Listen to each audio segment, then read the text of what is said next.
నేను ఒకటే చెప్పదలుచుకున్నా అధ్యక్ష, ఈరోజు వాళ్ళు అర్థం చేసుకోవాల్సింది, కామారెడ్డిలో చంద్రశేఖరరావు గారిని ప్రజలు ఓడగొట్టిండ్రంటే ప్రజల ఆగ్రహం ఎట్లుందో అధ్యక్ష, నాకు ఓటమి మొదటిసారి కాదు, నేను ఓడినా గెలిచినా. కానీ ఆయన ఇంద్రుడు చంద్రుడు దేవుడు, తెలంగాణ ప్రదాత, తెలంగాణను ఉద్ధరించడానికే తెలంగాణకి ఆయన జాతి పిత అని, వీళ్ళు తెలంగాణ జాతి పిత అని చెప్పుకున్న చంద్రశేఖరరావును కామారెడ్డి ప్రజలు బండకేసి కొట్టి ఒక సామాన్యుని ఎమ్మెల్యేగా గెలిపించారు. నేను ఆ రోజే చెప్పిన, నేను పోతుండొచ్చు కానీ పోతా నిన్ను పట్టుకొని పోతా అని, నేను పోతా నిన్ను పట్టుకొని పోతా అని. సో కామారెడ్డిలో ఓడగొట్టిన ప్రజలు తిరస్కరించిన ఎందుకు ఇంకా బుకాయించాలనుకుంటున్నారు అధ్యక్ష? ఎందుకు బుకాయిస్తున్నారు?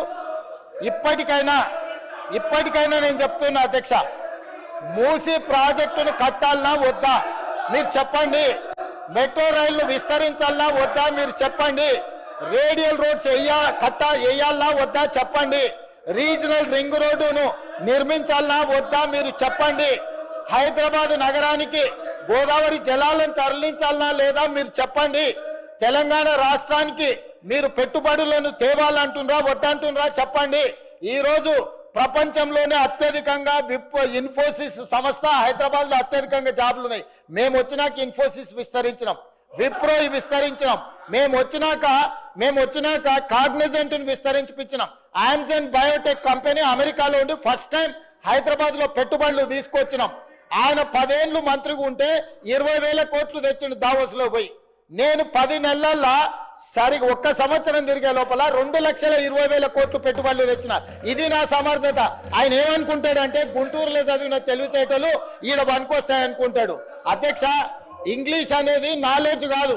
4 ఇంగ్లీష్ ముక్కలు ఆయనకు రావచ్చు, నేను 4 ఇంగ్లీష్ ముక్కలు కానీ ఈ ప్రపంచంలో చైనాలో ఉండేవాడికి ఇంగ్లీష్ రాదు, జపాన్లో ఉండేవాడికి ఇంగ్లీష్ రాదు, జర్మన్లో ఉండేవాడికి ఇంగ్లీష్ రాదు. కానీ ఈరోజు చైనా, జపాన్, జర్మన్ ప్రపంచాన్ని శాసిస్తుంది అధ్యక్ష. 4 ఇంగ్లీష్ ముక్కలు వస్తే ఒకవేళ హోటల్లో పనిచేయడానికి ఆర్డర్స్ తీసుకోవడానికి పనికొస్తుండొచ్చు అధ్యక్ష. బట్ట షాప్లో బట్టల అమ్మనికి పనికొస్తుండొచ్చు. గుంటూరులో చదివిన తెలివితేటలన్నీ మా దగ్గర వచ్చి చూపించొద్దు అధ్యక్ష. మేము గవర్నమెంట్ స్కూల్లో చదివి వచ్చినాం, మేము గుంటూరులో చదవలే. మా తెలుగు మీడియంస్ అధ్యక్ష, తెలుగు మీడియము గ్రామీణ ప్రాంతాలలో గవర్నమెంట్ స్కూల్లో చదువుకొని వచ్చినాం అధ్యక్ష. మేము గుంటూరులో పోయి చదువుకొని రాలే, ఆ తర్వాత పూనా పోలే, ఆ తర్వాత విదేశాలు తిరగడానికి పోలే. మేము ఇక్కడనే పుట్టినాం, ఇక్కడనే పెరిగినాం, ఇక్కడనే చదువుకున్నాం. లోకల్ పరిజ్ఞానంతో పనిచేస్తున్నాం అధ్యక్ష. ప్రజల బాధ తెలిసిన వాళ్ళం అధ్యక్ష. మేము 4 ఇంగ్లీష్ ముక్కలు వచ్చినంత మాత్రాన అదేదో గొప్పతనం అని, దాని మీద ఏదో పెద్ద ఉపన్యాసాలు ఇచ్చి దాన్ని చూపించి ఏదో సాధించినమని. కాబట్టి ప్రపంచంలో అత్యధికంగా ప్రపంచాన్ని శాసిస్తున్నది చైనా, జపాన్, జర్మన్. ఆ దేశంలో ఎవరికేం ఇంగ్లీష్ రాదు, కానీ వాళ్ళు ప్రపంచాన్ని శాసిస్తున్నారు ఆర్థిక వ్యవస్థను. అట్లాంటిది ఈరోజు తెలంగాణ రాష్ట్రంలో ఒక రైతు కుటుంబం నుంచి వచ్చి, గ్రామీణ ప్రాంతాల నుంచి వచ్చి గవర్నమెంట్ స్కూల్లో తెలుగు మీడియంలో చదువుకున్న నేను ముఖ్యమంత్రి అయితే ఎందుకు మీకు కడుపుమంట? ఏందా బాధ? అసలు కళ్ళల్లో నిప్పులు పోసుకుంటారు అధ్యక్ష. నేను ఇక్కడ కనిపించగానే ఆయననే చూడనికనే వస్తలేడు, చూస్తే అదేదో పాపమైంది అన్నట్టు. కాబట్టి ఇప్పటికైనా దయచేసి ఈ 5 ఏళ్ళు కాదు వచ్చే 5 ఏళ్ళు కూడా, ఈ 5 ఏళ్ళు కాదు వచ్చే 5 ఏళ్ళు కూడా మేమే ఉంటాము. మీరు అక్కడ ఉండాలనుకుంటే సలహాలు ఇవ్వండి.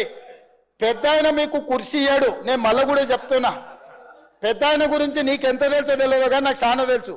వెనకటికి నీకు కూడా చెప్పిన, నువ్వు ఆశించకని. ఇప్పుడు కూడా నేను చెప్తున్నా, పాపం ఉండనియండి, పెద్ద మనిషి తెలంగాణ కోసం కొట్లాడిండి అని మీరే చెప్తారు. ఆయన కుర్చీ మీద కన్నేస్తారు మీరు ఇద్దరు కలిసి. ఎందుకు ఆయన మీద పగబట్టారు? కుటుంబంలో పెద్ద దిక్కు ఒక ఆయన ఉండాలి, పెద్ద దిక్కుంటేనే గౌరవం ఉంటుంది. పెద్ద ఆయనను కూడా ఖతం చేసి కుర్చీలో కూర్చోవాలనే స్కీమ్లు వేయకండి.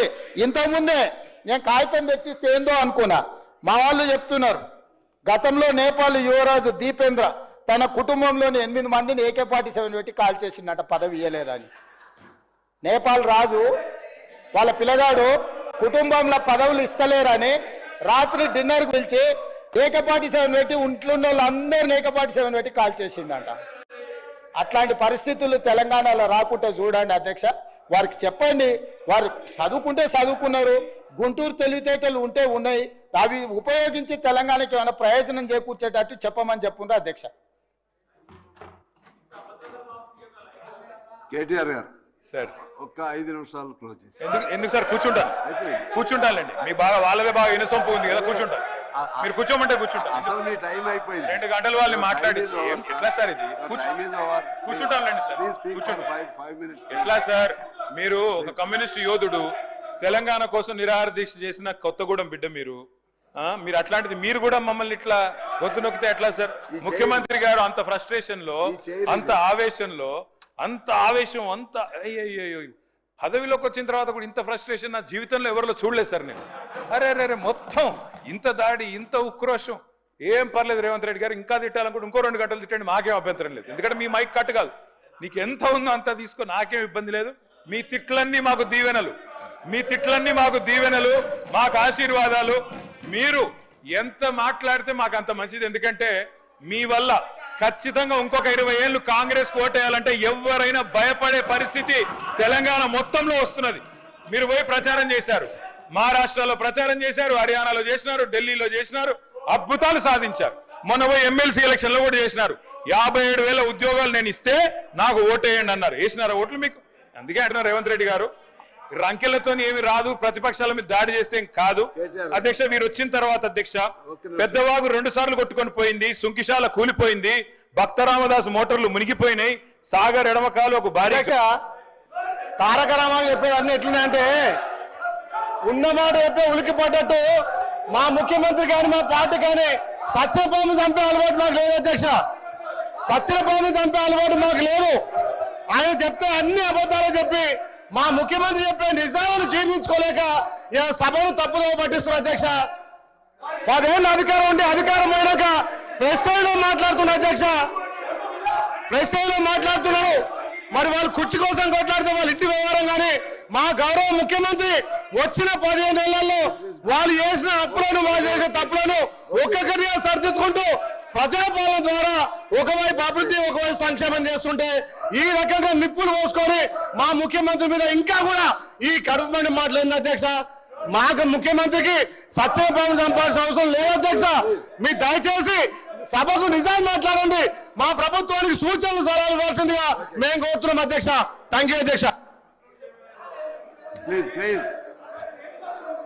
So if it continues, disturbance will be like that only. Please conclude. Yes sir, conclude చేద్దాం సార్. ముఖ్యమంత్రి గారికి ఏదో AK-47 గురించి చెప్పారు అధ్యక్ష, ఏదో ఎవరో కాల్చి చంపారంట అధ్యక్ష. AK-47 గురించి, తుపాకుల గురించి ఆయనకు తెలిసినంత మాకు తెలియదు సార్. ఎందుకంటే తెలంగాణ ప్రజల మీదకి ఉద్యమంలో ఆనాడు తుపాకీ తీసుకొని పోయిన రైఫిల్ రెడ్డి ఈయన అధ్యక్ష. ఇంకోటి అధ్యక్ష, అవును అధ్యక్ష కరెక్ట్, ఎవరిని చంపే అధికారం లాక్కున్నారు అధ్యక్ష. అక్కడ పాపం పాత కాంగ్రెస్ వాళ్ళందరినీ ఖతం చేసి ఆయన అక్కడ పదవి లాక్కొని ఇలా మమ్మల్ని అంటే ఎట్లా అధ్యక్ష? అధ్యక్ష ఇంకోటి విచిత్రంగా అనిపించింది అధ్యక్ష నాకు ఇప్పుడు ఆయన మాట్లాడుతుంటే, తెలంగాణ రైజింగ్ అంట. దేనికి అధ్యక్ష రైజింగ్? ఏదో అట్టర్ఫ్లాప్ సినిమాకు అట్టహాసంగా 100వ దినోత్సవం చేసినట్టు విఫల పాలనకు విజయోత్సవాలు నిర్వహించారు అధ్యక్ష. వీళ్ళంతా కూడా ఏంది అధ్యక్ష వీళ్ళు చేసింది? ఏది 1 ఇయర్ అయిపోయిందట. ఏం చేశారు 1 ఇయర్లో? 6 గ్యారెంటీలు అమలు చేశారా? తులం బంగారం ఇచ్చారా? రైతు బంద్ చేసినారా? రుణమాఫీ చేసినారా? నేను అందుకే అడుగుతా ఉన్నా అధ్యక్ష. Yes, Telangana is rising. ఎందులో రైజింగ్ అధ్యక్ష? కొన్నిట్లో మాత్రం రైజింగ్.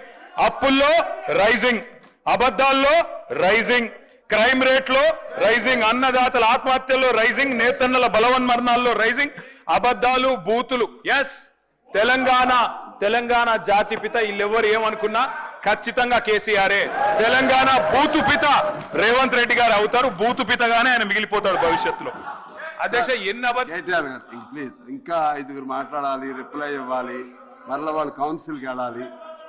కాస్త త్వరితగతిన పూర్తి చేయండి సార్. సార్ మీరు పెద్దలు మీరంటే గౌరవం. రామేశ్వరరావు గారు మీరంటే గౌరవం. మీరు ఇట్లా మా గొంతు నొక్కితే అది కూడా మీరు ప్రజాస్వామిక స్ఫూర్తి కలిగిన వారు, మీరు గొంతు నొక్కకూడదు సార్. Education budget 15% పెడతామన్నారు. ఎంత పెట్టారు అధ్యక్ష వీళ్ళు? 15% అని 7.5% పెట్టినారు. ఎన్ని చెప్పారు అధ్యక్ష ఎడ్యుకేషన్ గురించి? ఇది ఇచ్చేస్తాం, విద్యా భరోసా కార్డు ఇస్తాం, పిల్లలు ఫీజులు కట్టాల్సిన అవసరం లేదు, ఇంటిగ్రేటెడ్ స్కూల్స్ అని 11,600 కోట్లు పెట్టినారు. నేను అడుగుతా ఉన్నా అధ్యక్ష, 11,600 కోట్లు దేవుడెరుగు. ఉన్న 1022 గురుకుల పాఠశాలను కాపాడండి. 88 మంది చచ్చిపోయినారు ఇప్పటికీ, దయచేసి వాళ్ళకి కాంపెన్సేషన్ ఇవ్వండి. రైతులు 513 మంది ఇప్పటికీ ఆత్మహత్యలు చేసుకున్నారు. నేను లిస్టు పంపిస్తా ఉన్నాను గౌరవ ఎల్ఏ మినిస్టర్ గారికి మీ ద్వారా. దయచేసి వీరికి నష్టపరిహారం ఇవ్వండి.